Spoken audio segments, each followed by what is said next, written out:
Pak Jreng. Om Swastiastu masyarakat. Semoga kalian selalu dalam keadaan sehat dan tetap semangat. Kembali lagi di program terbaru aku, Jumat. Oke, spesial Jumat kali ini aku nggak cuma nonton aja ya seperti Jumat-Jumat sebelumnya, tapi aku juga mau belajar salah satu tarian Bali yang jarang orang bisa menarikannya bersama seniman muda multitalenta Bali. Siapakah dia dan apakah nama tarian itu? Sebelum lanjut, jangan lupa like, comment, and subscribe channel aku. Daripada penasaran, ikuti aku terus ya, let's go! Nah guys, ini aku udah sampai di Desa Sukawati Gianyar. Oke, sebelum kita mencari ilmu, ikuti aku dulu mencari isen basar. Lapar guys. Pas banget di sini ada ayam geprek. Ayo yuk, belanja dulu guys. Halo Bu. Halo. Beli ayam gepreknya Bu. Boleh, yang mana? Yang paha kiri. Oke, Jangan boleh. sampai ketukar ya Bu. Oke, ditunggu ya. Sekalian Bu mau tanya, di mana sih rumah Mbok yang penari ini? Oh, yang viral itu ya? Iya, yang viral di mana-mana Bu. Oh, ini jalan terus belok kanan. Oh, tinggal jalan lurus ke depan terus belok kanan. Iya, benar. Oh, iya. Kasih Bu. Iya, mama ini ayam gepreknya tadi. Ih, kok nggak jadi sih? Apa sih? Jalan lurus terus belok kanan. Nah, ini dia guys. Ayo ikutin aku. Swastiastu. Swastiastu. Ini bukannya dagang geprek yang tadi ya? Ih, kok nggak jadi sih? Ya. Lupaan apa? Iya, San. Swastiastu. Swastiastu. Wah, ini dia masyarakat seniman muda Bali kita yang bertalenta yang sering FYP di mana-mana. Di sini Mbok Laras aja ya. Aduh, siapa sih yang nggak kenal Mbok Laras ya kan? Ini tuh seniman muda Bali yang serba bisa ya. Seni tari oke, seni vokal oke, seni musik karawitan oke. Aduh, Mbok. Makasih banyak, Mbak Eca. Pegel ya? Iya, duduk ya. Duduk. Oke, Mbak Laras, Pratnya Larasari. Iya. Dan yang seperti kita kenal, nama tokohnya dia Cempaka Gadang. Ya. Oke, Mbak Laras, Iya. apa nih kesibukannya sekarang? Sekarang kesibukannya ngajar sanggar di rumah. Oh iya, di sini ada sanggar ya? Nama iya, sanggarnya apa? nama sanggarnya Spill. Nritya Grahasiwa Nataraja. Siapa tahu masyarakat ya yang mau belajar nari bisa banget ke sini. Boleh. Ya, selain mengajar sanggar, Selain mengajar sanggar, juga ada menjadi guru di ekstrakurikuler di SMA, kemudian ada menjadi dosen tamu juga di beberapa universitas di Bali. wow, dosen tamu. Berarti untuk pekerjaan tetap belum? Kerjaan tetap belum, dan sembari juga seperti Mbok Eca menjadi influencer. Iya, influencer seni. Iya. Yang mengangkat seni budaya Bali. Iya, ya benar, kan? benar, Keren benar, banget benar. Mbok Laras ini. Nah, Mbok mau tanya dong, apa sih yang membuat Mbok Laras ini tertarik terjun ke dunia seni ya? Seni musik, seni tari, seni olah vokal gitu kan. Jarang banget nih anak muda Bali yang mau belajar seperti itu. Nah, apa yang membuat Mbok tertarik? Kalau saya sendiri memang keluarga itu seniman, Bu Eca. Jadi kakek dalang, bapak seniman karawitan, kakak dalang, ibu guru tari gitu. Jadi dari kecil itu di Banjarbabakan ini memang kumpulan para dalang. Gitu, tetangga-tetangga saya semua rumahnya itu isi dalang semua. Gitu. Nah, Desa Sukawati juga memang terkenal dengan desa seni. Jadi dari kecil itu saya sering sekali mendengar suara gamelan, suara kidung di sekitar rumah saya. Itu merangsang saya untuk tertarik mempelajari seni. Nah, memang tidak ada paksaan gitu. Memang dari hati nurani. Dan yang pertama kali dipelajari apa? Seni tari, seni musik? Ya, seni tari. Oh, seni tari. Karena memang saya merasa passion saya di sana. Gitu. Emang dari kecil udah punya passion ya, Bu? Ya ampun. Tarian pertama yang di Dulu waktu saya itu umur 3,5 tahun, itu menari tari Rejang Dewa. 3,5 tahun udah nari, Bu. Iya. Aduh, hebat banget.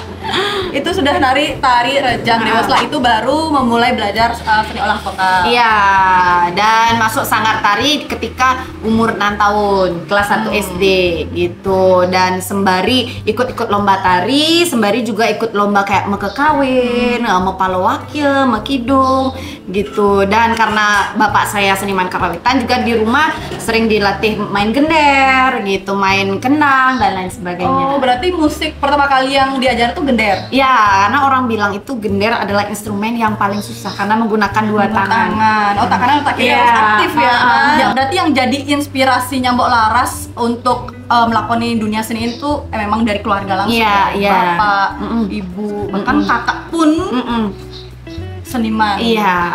Sekarang umurnya berapa nih? Sekarang aku kelahiran 97 Desember. 97 dikurangi ya. Ada 25. 26 tapi Desember tahun ini 27. Oh, 27. Dari umur 3 tahun sampai umur 27 tahun sekarang, apa tantangan terbesar Mbok dalam dunia seni? Kalau tantangan sih kalau di zaman sekarang itu adalah bagaimana memberikan pemahaman kepada anak-anak muda, anak-anak kecil.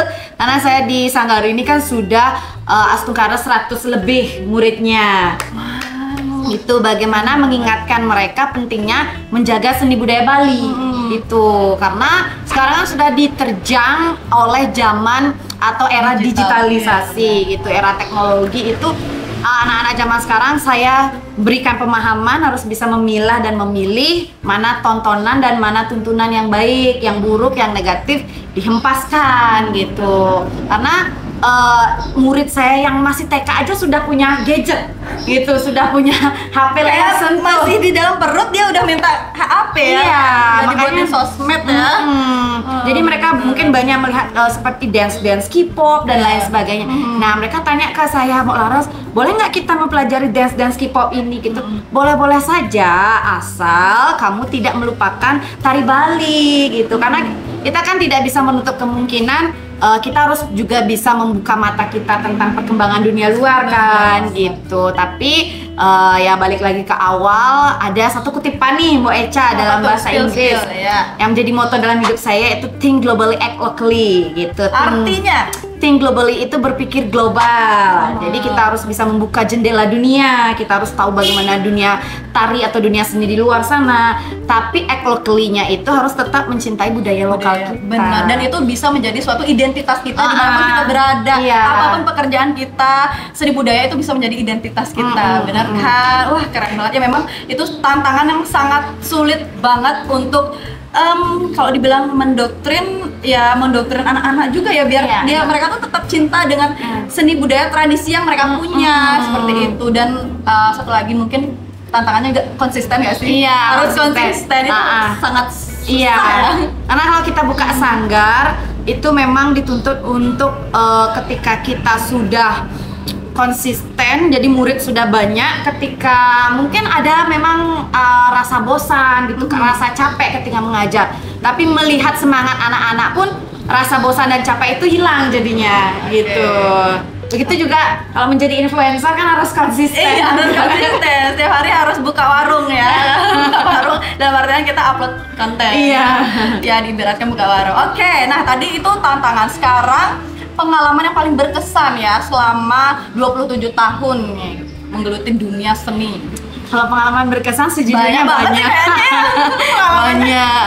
Cuman yang paling melekat dalam hidup saya itu ketika semester 5, ketika kuliah di ISI itu saya sempat diutus oleh kampus ISI Denpasar untuk mengikuti student exchange, pertukaran mahasiswa ke Malaysia.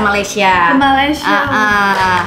Nah, di sana itu saya banyak kayak kewajiban. Yang pertama pasti kuliah, karena kan pertukaran mahasiswa itu kita diwajibkan di sana untuk belajar. Kemudian yang kedua, memang kalau gadis Bali atau penari Bali kuliah keluar pasti dituntut untuk pentas di sana gitu, bisa menari di sana. Apalagi saya itu sebagai mahasiswa jurusan tari gitu. Terus yang ketiga itu adalah mengajar tari di sana gitu. Jadi mengajar tari mahasiswa atau anak? Teman-teman sekelas atau seangkatan itu. Jadi waktu berapa tahun? Waktu pertukaran mahasiswa itu 1 semester 6 bulan. Oh, 6 bulan. Itu jadi semester 5 saya di Malaysia, balik lagi ke Isi Denpasar di semester 6. Setelah itu TA ya? Ya, TA di Isi Denpasar. Jadi waktu di Malaysia itu ya bawa kostum, bawa make up, selain itu juga bawa buku-buku perkuliahan juga, bawa baju untuk keseharian di sana juga. Ya, gitu. Oh, berarti di situ juga Mbok Laras mempelajari seni-seni. Ya. Seluruh dunia berarti ya? Iya, karena nilai di Malaysia itu ditransfer ke KRS yang ada di Isi Denpasar. Wow, terus lagi-lagi. Nah, baru kemarin nih viral nih, apa tuh? Yang pakai gamelan mulut. Itu berkesan. Itu pengalaman berkesan terbaru.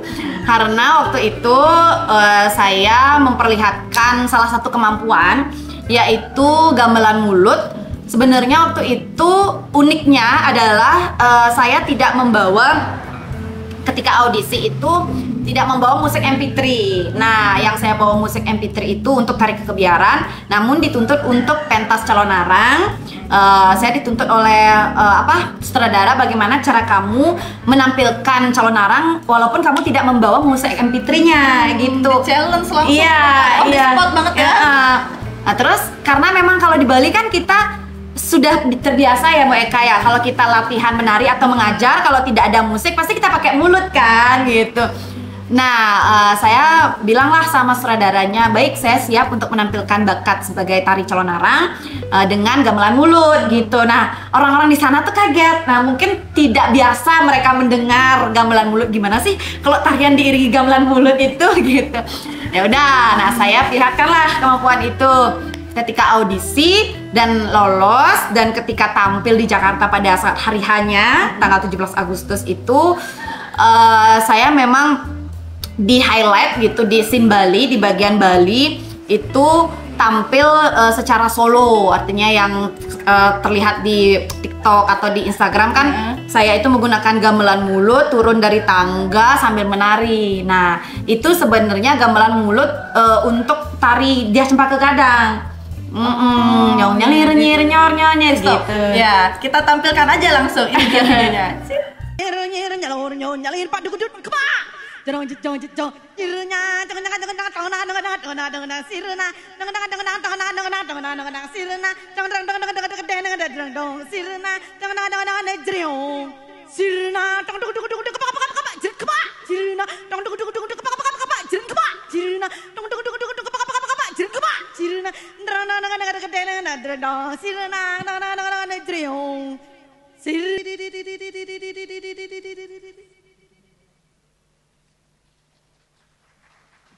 Oke, Mbak Laras, siapa sih yang menjadi inspiratornya Mbak Laras dalam dunia seni?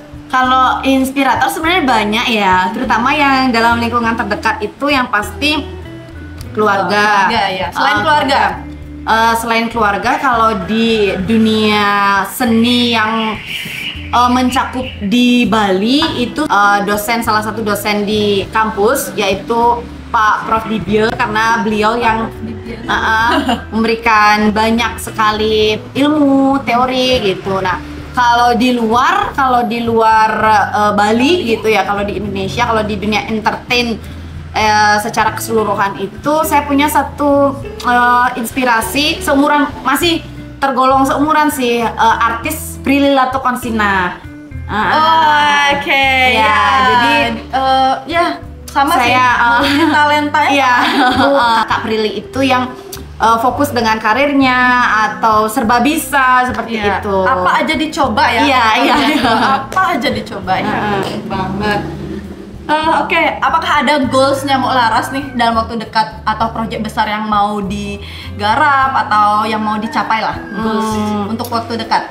Kalau sekarang ini saya bersama anak-anak Sanggar itu mempunyai satu proyek, akan membuat suatu pagelaran yang mengangkat lagi-lagi kembali ke basic saya atau cerita calon arang, cuman saya akan menggarapnya dengan anak-anak gitu. Nah, buat kolosal ya? Iya, gitu. Nah, semoga ini bisa tembus karena calon arang ini kan tidak hanya lagi hype di Bali, tapi orang-orang di luar pun juga tahu calon arang. Iya, itu benar. di luar Sampai Bali. Sekarang pun ada filmnya kan? Iya, ada filmnya.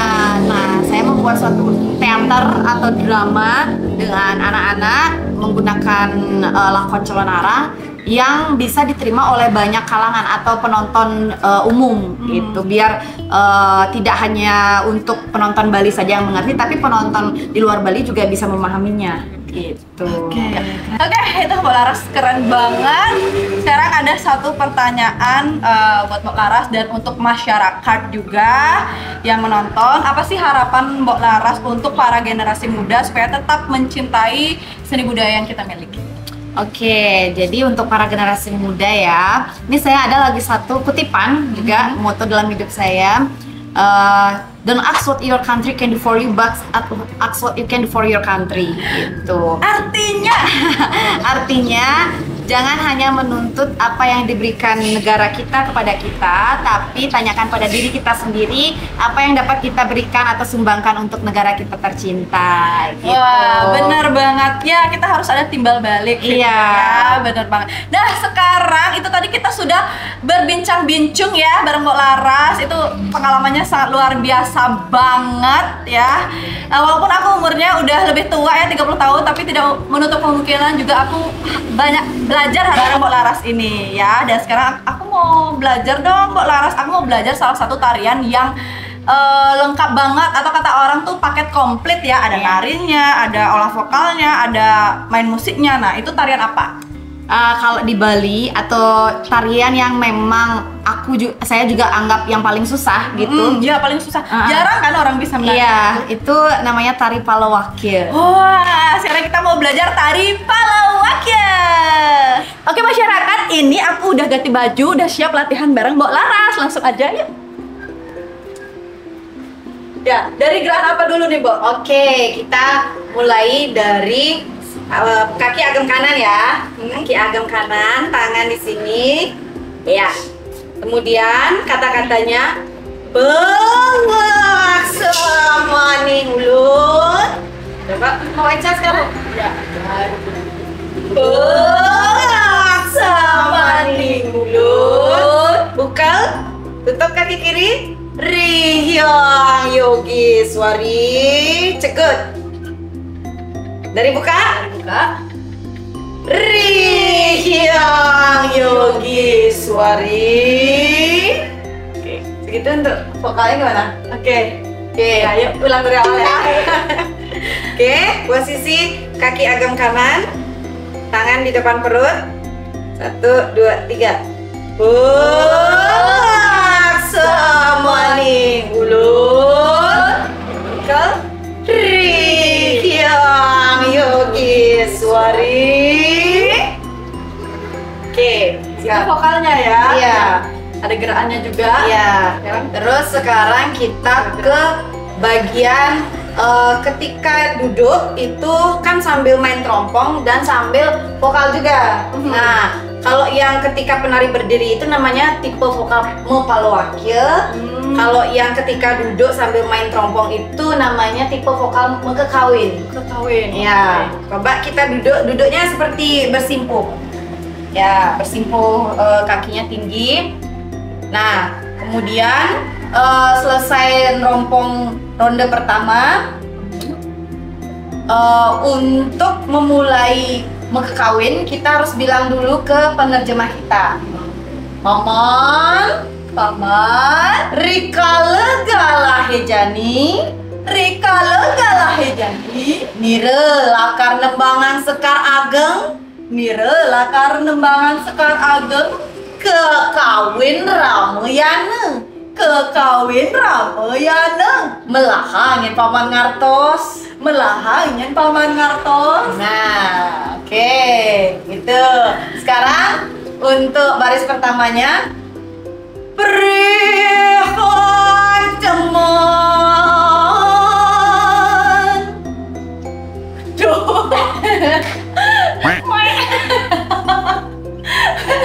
Berapa itu? 1, 2, 3. Oke. 1, 2, 3. Prihon teman. Dharma.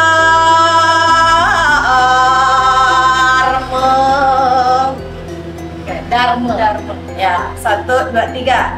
Dharma.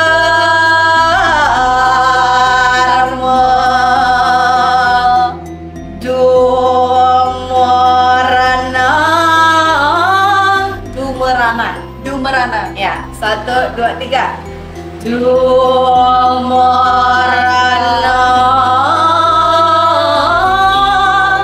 Oh, Dumerana.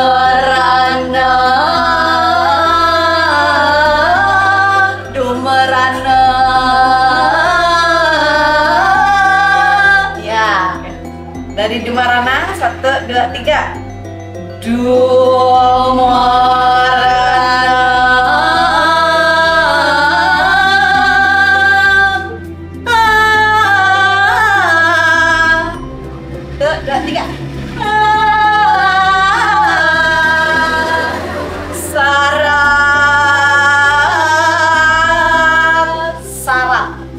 Oke, dari syarat 1, 2, 3. Syarat. Ya, itu satu baris. Satu baris. Oke, dari ulang ya. Dan dari Prihan temen ya. 1, 2, 3. Prihan temen.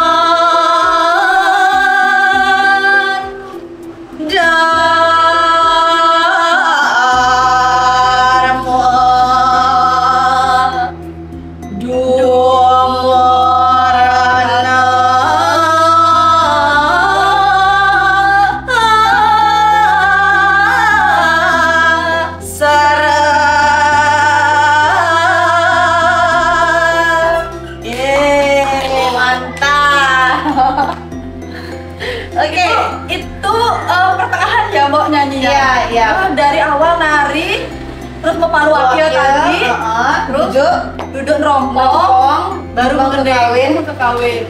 Habis itu yang terakhir adalah bebarisan.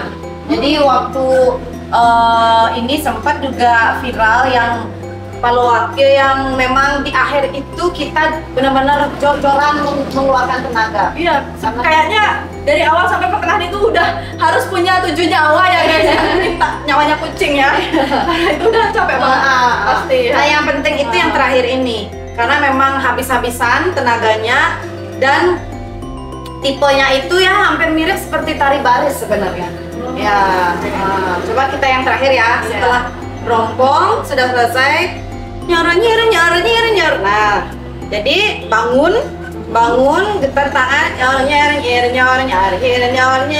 kepak, buka, oyot kanan, oyot kanan, oyot kiri, angkat kiri, hap, 1, 2, 3, det tengah, det tengah pojok, angkat 1, 2, 3, det pojok, nyur, pojok atas, getar naik, bawah, turun, orner, pelan, oyot, kiri, oyot, kanan, angkat kiri, hap, agam kiri tinggi, hap, det depan, pojok, angkat, 1, 2, 3, det pojok, atas, getar naik, bawah, pelan, oyot, kanan, nafas, oyot, kiri, angkat kanan sekarang, angkat, 1, 2, 3, 4, bilas kiri, hap, angkat, lihat pojok kiri, kipok, keplak, lihat samping kiri, ambil saput, kipok 3 kali, anjirin kepak, buang saput, bilas kanan, plak, angkat lagi, pojok kanan, plak, pojok samping kiri, ambil saput, anjirin kepak, buang, dek, plak. Nah, sekarang siap-siap untuk empok lantang. Yuk, agam kanan tinggi, kepak kedat-kedat, ngereksek, kepak, singular, angkat kiri, Pojok kiri, kepak. Ular taruh kanan, putar full. Ya, keplak. Angkat. Samping, buang.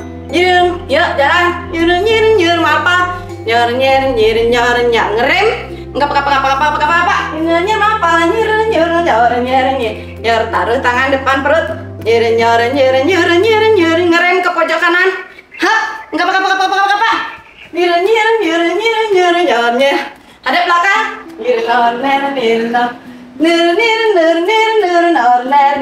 Taruh kanan. Hap. Lah, atur nafas. Oyot kiri, oyot kanan. Angkat, hap. Genggam kanan tinggi, pokok lantang, kepak dekat-dekat. Ular. Angkat kiri, hap. Reksek, pojok, ular lagi. Oke, putar depan. Hap. Ya, setengah putaran. Hap. Angkat, kepak dekat-dekat. Taruh kaki. Putar kanan. Hormat ke penonton. Jangan jolen. Belum apa-apa. Udah mau pingsan guys. Gitu bagian barisannya. Oke, ini kan nggak ada terompong ya, boleh nggak dicontohin dikit terompongnya? Oke. Pakai gamul ya, sedikit ya. Ya, pakai gamulan mulut ya guys, kayak gamut. Nah, tarik nafas dulu. Oke, pertama itu kita biasanya permainkan dulu panggulnya sambil kita tarik nafas. Kan biasanya habis nari, habis berdiri nari capek, duduk, jangan langsung dipukul gitu. Nah, kita permainkan dulu ses. Habis itu di kanan dia truling, deling gitu. Deling. Habis itu setelah selesai dong dang deng nah,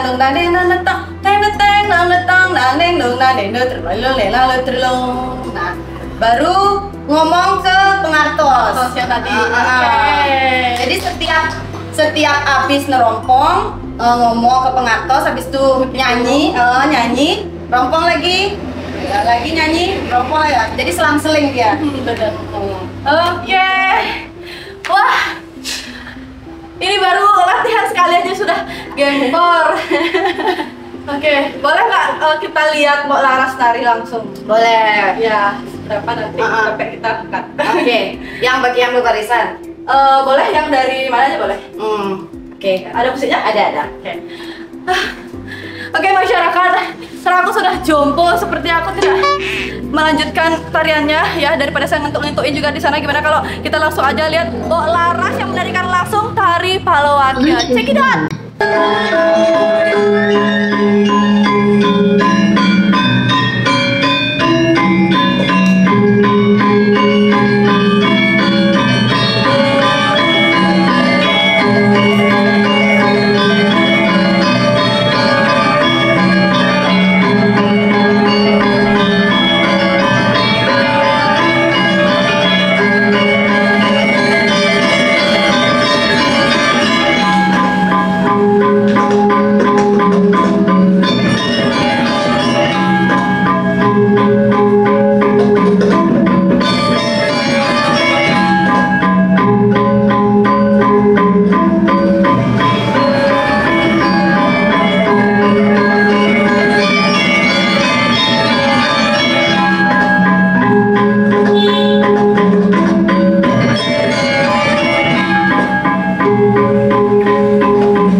ada gimmick di Iya sosial media dong. Mbak Laras.